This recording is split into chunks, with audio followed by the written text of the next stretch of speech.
Terremoto de 7.4 en Colombia, más de 100 muertos, desastre nacional y emergencia en varios departamentos. Bienvenida violenta. Disidentes de las FARC bautizan el inicio del mandato de Abelardo de la Espriella con atentados. Alto a la impunidad. Senador estadounidense pide visibilizar el costo real de la represión en Venezuela. Hay momentos en los que las fronteras se borran y solo queda la hermandad. Venezuela conoce de cerca el dolor que hoy enfrenta Colombia y por eso sabemos que en estas horas lo más importante es estar cerca. Desde aquí nuestra solidaridad con nuestros hermanos colombianos. Así les damos la bienvenida a la emisión estelar de noticias de Impacto Venezuela de este lunes 10 de agosto de 2026. Soy Génesis Pérez, comenzamos. La tierra volvió a sacudir la región y esta vez Colombia cuenta sus víctimas. El movimiento de magnitud 7.4, similar a lo ocurrido recientemente en Venezuela, golpeó varias regiones y mantiene activos los operativos de rescate. Juan Gutiérrez Gamba, con la información completa. Casi 2 meses después de los terremotos que golpearon Venezuela, Colombia vuelve a enfrentar una sacudida de magnitud similar. El sismo de 7.4 registrado este lunes dejó al menos un centenar de muertos, según el último balance reportado hasta el cierre de esta nota. El movimiento golpeó principalmente a Pereira, el Valle del Cauca y zonas de Chocó. Abelardo de la Espriella inició su gestión en la presidencia declarando el desastre de carácter nacional y activó un puesto de mando unificado para coordinar las operaciones.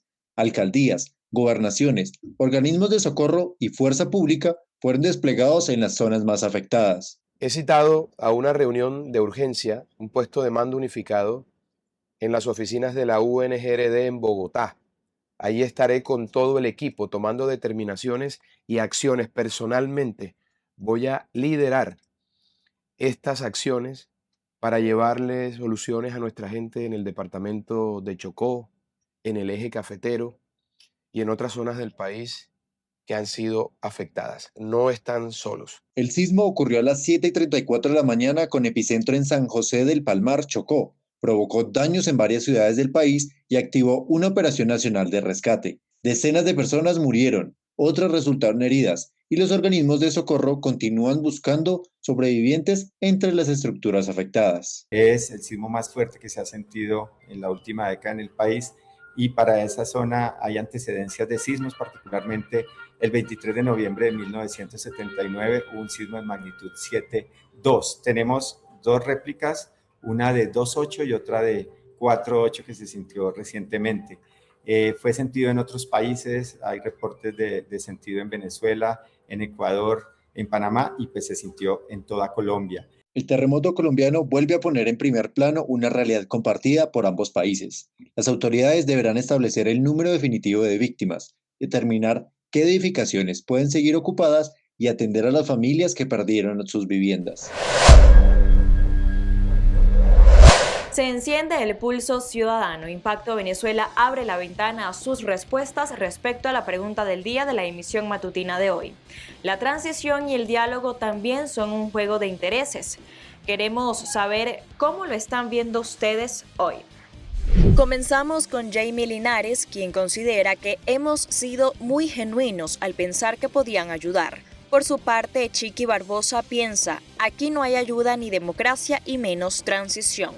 Trump solo quiere apoderarse o ya se apoderó de las riquezas de Venezuela. No le importan a los venezolanos. La libertad no llega sola, hay que defenderla y somos los venezolanos los que tenemos que luchar por la libertad y la democracia. Mientras que Rafael Cornieles cree que el diálogo tiene que tener su tiempo. Hasta ahora no se ha visto nada nuevo. Esperaremos a ver qué pasa, pero lo cierto es que mientras esté Delcy, Jorge y Diosdado, ahí no se van a ver cambios. Y finalizamos con Rafael Contreras, quien opina, los venezolanos estamos viendo que el presidente Trump lo que hizo fue un negocio oscuro con el régimen venezolano. Si el pueblo no se pronuncia, el régimen sigue mandando. Gracias a todos por participar. Seguimos con más en nuestra emisión estelar. Delcy Rodríguez volvió a mover las piezas del sistema eléctrico venezolano. Cambió la directiva de Corpoelec y parte del equipo encargado de enfrentar la crisis, pero los apagones siguen afectando a los venezolanos. Ahora el gobierno atribuye las fallas al impacto de los terremotos de junio y al fenómeno climático del Super Niño.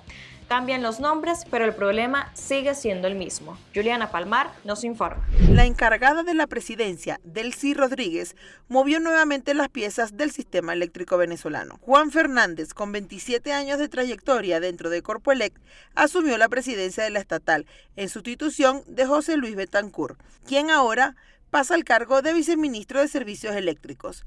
El cambio ocurre mientras el gobierno promete recuperar progresivamente el sistema afectado por los terremotos de junio.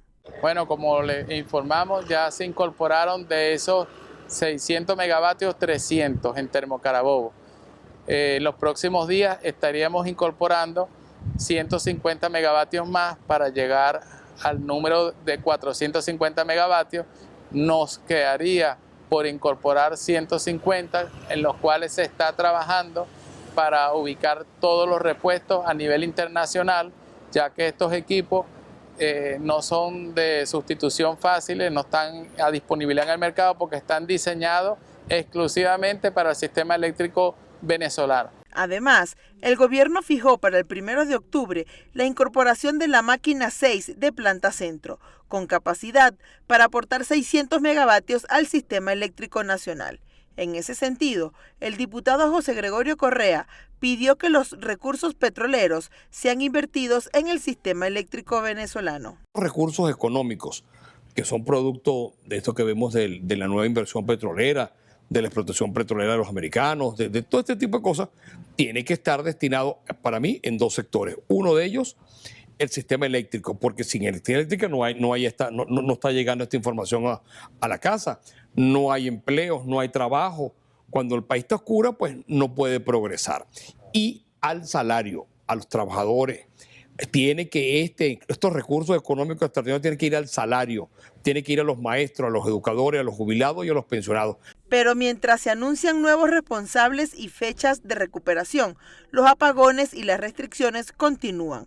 Ahora, a los terremotos se suma el Super Niño como explicación de la crisis, mientras oficinas del SAIME reducen sus horarios para ahorrar electricidad y agua. Cambian los nombres, pero el problema sigue siendo el mismo. Un sistema eléctrico que continúa sin responder a las necesidades de los venezolanos. Para Impacto Venezuela, Juliana Palmar. Movimientos opositores dentro de la plataforma unitaria comienzan a agruparse alrededor del diálogo entre la Asamblea Nacional electa en 2015 y el gobierno encargado de Los Rodríguez. Dirigentes se reunieron con la delegación encabezada por Dinora Figuera en un tenso ambiente de reclamos por la falta de representatividad. El gesto muestra un intento de no quedar por fuera del proceso llamado a definir la ruta del país. Quique Frías con los detalles. El movimiento alrededor del diálogo no se detiene y aunque la plataforma unitaria no tenga una silla formal en la mesa, dirigentes opositores sostuvieron acercamientos con la delegación de la Asamblea Nacional de 2015, encabezado por Dinora Figuera, en medio de cuestionamientos por la poca amplitud de la representación opositora. En esa reunión estuvieron sectores de Primera Justicia, Voluntad Popular, Un Nuevo Tiempo y Encuentro Ciudadano. Según las versiones conocidas, el alcance por ahora parece buscar coordinación y acercar posiciones. La plenaria de la plataforma unitaria se reunió este viernes con Dinora Figuera y la comisión negociadora opositora hasta altas horas de la madrugada en el Hotel Marriott de Caracas sin representantes de Acción Democrática ni Causa R. Se acordó avanzar en la conformación de una comisión política conformada por Dinora, Roberto Enríquez y otros. Representantes de los distintos partidos que conforman la plataforma unitaria integrarán mesas de trabajo, con excepción de Acción Democrática y la Causa R. Asimismo, detalles ampliados por la comunicadora Carla Angol indican que no existe contacto directo con la líder política María Corina Machado, ni reportes enviados a su equipo sobre el curso de estas conversaciones. Machado sigue separada del diseño, funcionamiento y resultados de la iniciativa. Sin embargo, Primera Justicia muestra públicamente su involucramiento. A través de sus redes sociales midió el interés ciudadano sobre estos diálogos. La negociación debe tener una prioridad clara: la gente. Queremos escuchar tus ideas, propuestas y urgencias para construir una transición que responda a los venezolanos y conduzca a elecciones libres. La presión por entrar a la negociación también crece desde otros sectores. La Conferencia Episcopal Venezolana pidió que la Iglesia Católica esté en las conversaciones y que además se amplíe a universidades y organizaciones de la sociedad civil. Alertaron sobre la opacidad del proceso, la ausencia de la representación opositora más legítima y pidieron señales concretas. Se requiere incorporar a diversas instituciones y organismos como grupos políticos, academias, universidades, iglesias y otros entes representativos de la sociedad civil con miras a concretar aportes eficaces para un proyecto nacional unificado. Asimismo, el Comité de Derechos Humanos para la Defensa de Pensionados, Jubilados y Adultos Mayores entregó una carta dirigida a Dinora Figueras sobre la importancia de incluir la crítica situación de los adultos mayores como un tema prioritario en la agenda de diálogo nacional. Fuimos recibidos el Comité de Pensionados y Jubilados por la doctora Dinora Figueras. Dijimos que si es verdad que en Venezuela hay múltiples problemas, los pensionados y jubilados quizás son el último eslabón que está sufriendo más la crisis actualmente, por cuanto solo recibe 130 bolívares y un bono del sistema patria, el cual es un sistema absolutamente perverso. Todos intentan acercarse a una negociación donde, al menos oficialmente, nunca tuvieron silla. La mesa ya se instaló, pero la discusión parece estar instalada en quién logra ser escuchado en una agenda que decidirá la reconfiguración del país. Reportó para ustedes Quique Frías. Impacto Venezuela. Salir de prisión no significa recuperar la libertad. Para muchos presos políticos venezolanos, la persecución queda instalada en el cuerpo, en la mente y dentro de sus familias, incluso después de cruzar la reja de una cárcel. María José Prado con el reporte. La ONG Justicia, Encuentro y Perdón alerta sobre las consecuencias que deja la prisión política incluso después de una excarcelación. Su más reciente denuncia advierte que el encarcelamiento puede provocar daños psicológicos, físicos y familiares que persisten mucho después de recuperar la libertad. Ante esta realidad, nuestra organización hace un llamado a la comunidad nacional e internacional a reconocer la gravedad y extensión del impacto psicosocial producido por la persecución política, destinar esfuerzos, capacidades y recursos para garantizar acompañamiento emocional y atención psicológica especializada a víctimas directas e indirectas, incorporar la dimensión psicosocial en los mecanismos de protección, prevención y reparación. La organización documentó síntomas como ansiedad, depresión, insomnio y estrés postraumático entre familiares de presos políticos, y el impacto puede mantenerse durante años. JEP ha registrado estos síntomas incluso entre familiares que llevan entre 8 y 10 años enfrentando las consecuencias de la persecución. En el caso de los excarcelados evaluados por la organización, todos requerían atención psicológica inmediata, y la persecución continúa para quienes todavía permanecen privados de libertad. El Foro Penal reportó 382 presos políticos en Venezuela según su último balance. Este 10 de agosto también ciudadanos marcharon hasta la residencia en Caracas de Perkins Rocha, abogado y dirigente nacional de 20 Venezuela, quien continúa bajo arresto domiciliario. Exigieron su libertad y la de todos los presos políticos. A esto se suman las medidas cautelares y procesos judiciales que también pesan sobre algunos excarcelados. Para Justicia, Encuentro y Perdón, una verdadera reparación debe incluir atención psicológica, recuperación física y acompañamiento a las familias, porque la libertad no debería terminar cuando se abre la puerta de una prisión. También debe desaparecer el miedo que quedó adentro. 2 ataques con explosivos en diferentes puntos de Colombia que dejaron al menos un policía muerto y varias personas heridas marcaron el primer día de gobierno del presidente Abelardo de las Priella. Disidentes de las guerrillas FARC destruyeron con explosivos un peaje en construcción en una carretera sobre la vía panamericana en el municipio de Santander de Quilichao, en el departamento del Cauca. El ejército responsabilizó a las filas de alias Iván Mordisco, el guerrillero más buscado de Colombia, que se apartó del histórico acuerdo de paz entre el gobierno y las FARC en 2016. Veamos. 2 ataques con explosivos marcaron el primer día de gobierno de Abelardo de las Priella en Colombia. Tras su investidura el viernes en Cali, el flamante presidente prometió enfrentar sin tregua al narcoterrorismo y acabar los diálogos de paz con los principales grupos armados. En una carretera cercana a esa ciudad, disidentes de la guerrilla FARC destruyeron con explosivos la madrugada del sábado un peaje en construcción. 2 guardias sufrieron heridas leves. Nervios, mucho miedo. Y el hijo me cogió y me decía, mamá, tirémonos al piso, porque se oyó muy horrible por encima todo eso, la explosión. No, hay ansiedad, nervios, estrés, cansancio porque pues, no se ha podido dormir bien, con la zozobra de qué puede pasar hoy en la noche otra vez, qué va a pasar más tarde, entonces siempre hay zozobra en los niños, en los adultos, en nosotros, todos estamos con tensión. El ejército responsabilizó a las filas de alias Iván Mordisco, el guerrillero más buscado de Colombia, que se apartó del histórico acuerdo de paz entre el gobierno y las FARC en 2016. Rebeldes comandados por Mordisco operan en la zona. No es un hecho aislado, son acciones que sistemáticamente han sido reiteradas en una línea de tiempo sobre la vía panamericana. No considero que sea un mensaje a un nuevo gobierno, considero que es una acción permanente de estos grupos al margen de la ley que no quieren el desarrollo en nuestro departamento del Cauca. Son acciones de estos terroristas. También la madrugada del sábado en el departamento del César, al norte del país, un uniformado murió en un ataque con drones cargados de explosivos contra una estación de policía. Las autoridades todavía no han señalado qué grupo está detrás de este crimen, que según el mandatario no quedará impune.